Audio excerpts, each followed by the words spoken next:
तो राम राम भाई लोग, स्वागत है आप सभी का कहानियों के इस दुनिया में। भाई लोग, जैसा कि आप लोगों को पता होगा, मैं भट्टी पे जा रहा हूँ। तो स्टार्टिंग में भट्टी में दारू की भट्टी, देसी भट्टी जाना स्टार्ट किया ना, तो मुझे एक चीज़ समझ आई। वो चीज़ क्या थी कि ये बंदा ना बड़ा कंफ्यूज है। देसी वाला 200 का नोट देता है और उसको पता ही नहीं होता 100 का दिया या 200 का दिया। या फिर और भट्टी वाले बहुत सारे गेम खेलते हैं। उसमें मैंने तुम्हें बताया एक ट्रिक वो होती है कि 50-50 के नोट दिए, एक नोट कम दिया, सामने वाले ने गिना और वो बोल रहा है कम है, तो 20-20 के दो और बढ़ा दिए, एक 10 का बढ़ा दिया, एक नोट और गिरा दिया। ये बहुत सारे भट्टी वाले करते हैं, ठीक है।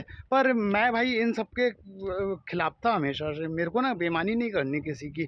पर वो गेम क्या था, ट्रिक वाला 200 का नोट वाला। 200 का नोट क्या है, किसी ने 200 का दिया, तुमने रखा 75 वाला पौवा लिया उसने या 60 वाला लिया, तुमने उसको ना 25 वापस करे या 40 वापस करे, 60 वाला लिया है। उसके बाद क्या होता था, बंदे को याद ही नहीं होता था मैंने कितना दिया और निकल जाते थे बहुत लोग। मुझे ये सब करना नहीं था, ठीक है। मुझे किसी का पैसा मारना नहीं था। पर मैंने मारा क्यों? क्योंकि मुझे तुम लोगों को दिखाना था कि भाई थोड़ा समझदार बन जाओ। पैसा मेहनत से पैदा होता है, ठीक है। या बहुत सारे लोगों को पैसा मैंने वापस भी करा, ठीक। पर उस पीरियड में क्या चल रहा था भाई, पैसा एक तरफ से आ रहा है, दूसरी तरफ से ना लोकल बंदे हैं।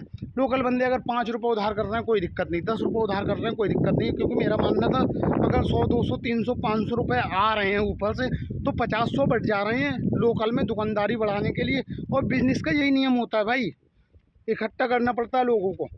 बढ़ जा रहे हैं कोई दिक्कत नहीं है, ठीक। तो मैं लोगों को उधार दे देता था और जो बंदा वापस कर जाता था कर जाता था, नहीं कर जाता था। अब इतना तो ध्यान नहीं रहेगा।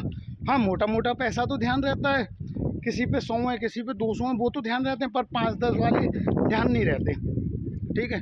तो अब क्या है भाई, तुम सबको दिखा दिया, तुम लोग थोड़ा समझदार बन चुके होगे या थोड़ा समझ आ चुकी होगी, ठीक है ना। मेरा मेन मकसद था ये ट्रिक करके दिखाना। वीडियो भी बनाई है मैंने, बहुत सारी वीडियो डाली हैं, दूसरे चैनल पे भी डाली है क्योंकि ये बैन हो गया, तो और इस पर भी डाली है, ठीक है।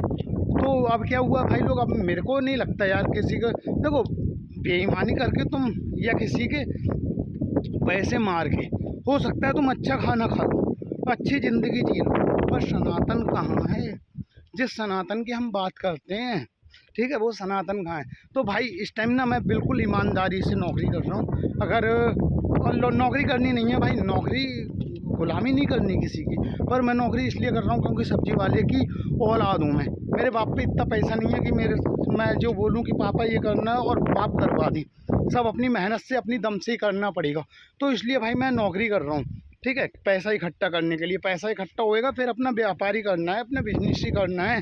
क्योंकि हिंदू लोग भारत में 80% है, लेकिन व्यापार बस 20% करते हैं। और मुस्लिम भारत में 20%, लेकिन व्यापार 80% करते हैं, जिसके विषय में भी मैं बहुत सारी वीडियो डाल चुका हूँ, ठीक है। तो भाई अब ईमानदारी से मैं बिल्कुल काम कर रहा हूँ, ठीक, ईमानदारी से 1 रुपये भी किसी का एक्स्ट्रा नहीं लेने का। पर क्या हुआ, पिछले महीने में पूरे महीने मैंने काम किया, ठीक है, सैलरी मिली। सैलरी जितनी मिली है ना उससे थोड़े कम रुपए माइनस थे, ठीक। फिर थोड़े दिन मैंने वही पैसे ना डाल दिए घर में। अच्छा, मेरे घर में ऐसा डंडा नहीं है कि पैसे इतने महीने पे देने ही देने हैं ना। हाँ, मैंने पूरी की पूरी सैलरी भी सेव करी है, वीडियो बना के डाली भी है, ठीक है। क्योंकि मेरे इतने फालतू के खर्चे भी नहीं है भाई, ठीक। तो क्या हुआ, पहले महीने में पूरी सैलरी चली गई भाई, दुकान में ही पड़ गई, गल्ला में ही पड़ गई, ठीक। दूसरे महीने में आज, अभी दूसरा महीना चल रहा है, आज 28 तारीख है, और हिसाब जोड़ता हूँ मैं तो अभी 7,000 रुपये माइनस आई है। क्योंकि भाई ईमानदार बहुत कम ही मिलेंगे दुनिया में, ठीक है ना। ढोंग करने वाले बहुत मिलेंगे। यहाँ पे मैं भाईचारा में 5, 10, 20 उधार तो करता हूँ, पर बंदे ना मुँह बोलते हैं अरे यार मैंने दे तो दिए थे।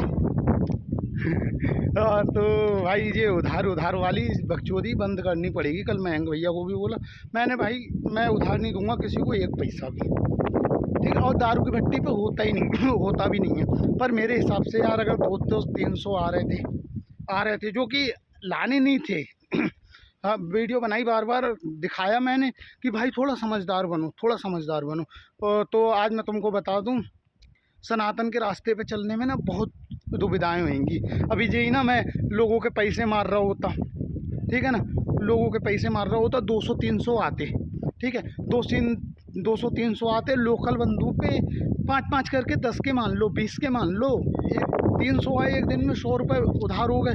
100 में से भी 50 तो मिल ही जाएंगे, 50 मिल जाएंगे, 50 मिल गए, कोई दिक्कत नहीं, 250 का बेनिफिट है ना।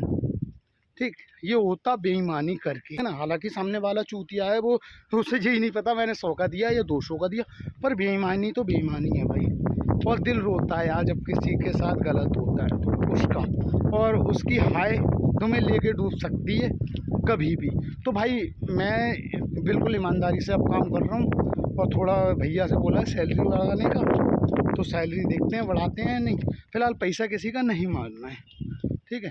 क्यों, और भाई मैं तुम्हें बताऊं, थोड़ा ना सनातन को अगर समझना है ना तो दिल से समझो, देख ठीक है ना, दिल से सभी समझ पाओगे जब तुम दिल से ईमानदार हो जाओगे, ठीक है। हाँ ऐसा हो सकता है तुम बेईमानी करके अच्छा खाओगे, अच्छा कमाओगे, अपने बच्चों को अच्छे से पढ़ाओगे, अच्छे से लिखाओगे, लेकिन अंत अच्छा नहीं होगा, ठीक है ना। आरंभ अच्छा हुआ है, मूवी देख लो या फिर हमारी सनातन की कहानियाँ देख लो, जो विलन होते हैं, जो रावण होते हैं, जो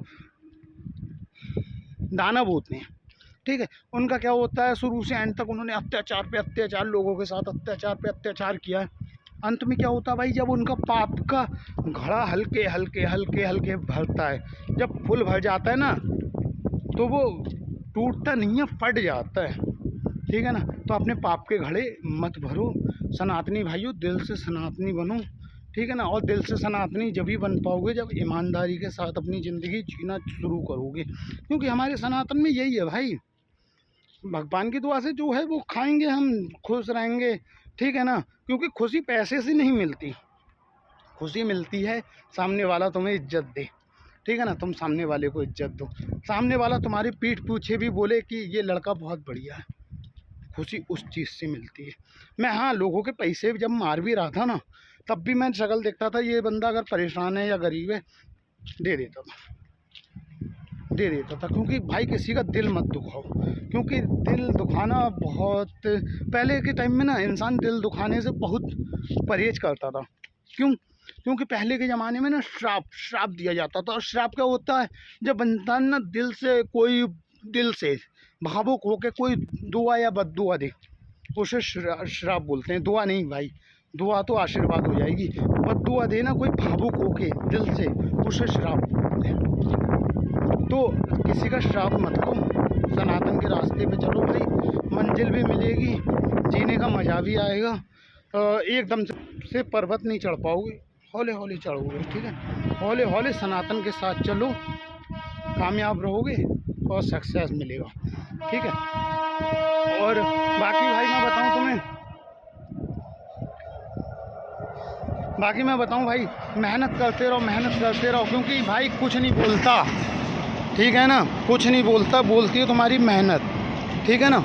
और उसके बाद में बोलता है बंदा कि सामने वाले को गुरूर है, गुरूर नहीं है। तुम जब कुछ नहीं होगे ना तो दुनिया मजाक बनाएगी, अरे चूतिया ये क्या कर सकता, कुछ नहीं कर सकता।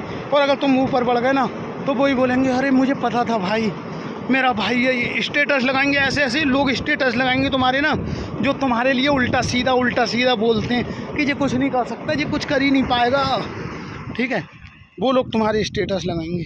तो नंबर 1 चीज़ भाई, सनातनी बनो दिल से। राम राम।